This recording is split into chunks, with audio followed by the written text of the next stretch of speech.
Hi guys, Chris Allman, Equipping Manager for Switch, talking about the dangers facing our student ministries today, particularly the danger of consumerism and how we can fight it with service. See, there's a question that's driving our thinking as Americans, and it's one that we rarely ask out loud, but often silently use to frame our response when someone wants our time or our resources. And that's what's in it for me. And this question is not exclusive to non-believers. Unfortunately, it's rampant inside the American church, including our students in student ministries. See, we have a sincere longing to see a generation of students who are loving Jesus and loving their neighbor. But we know that in order to develop them in this, we have to somehow get them to come and keep coming.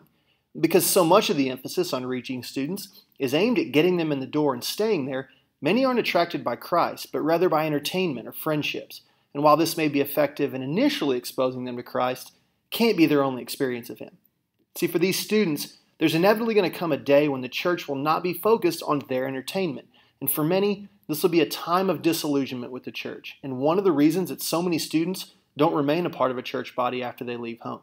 So we have to combat consumerism, and we have to war against what's in it for me. And we have to do it with the sometimes uncomfortable truth that following Jesus in part means asking what's being asked of me. Now this can be tricky for a youth pastor, especially if numeric goals and job security are tied together. It comes down to a strategy.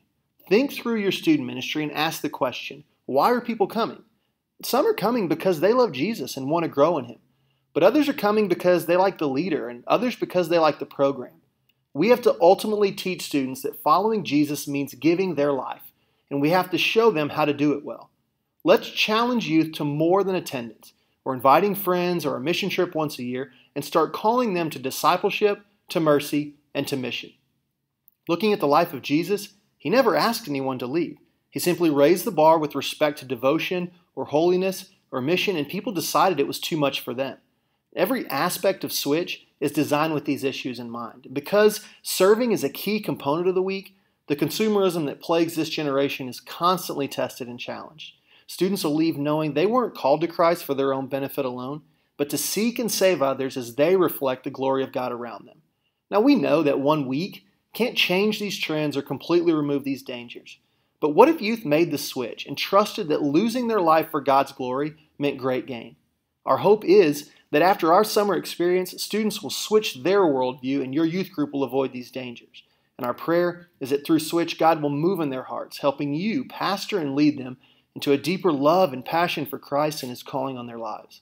So this summer, join youth from across the country for Switch at the For the City Center in Austin, Texas. For dates and registration details, visit www.forthecity.org/switch.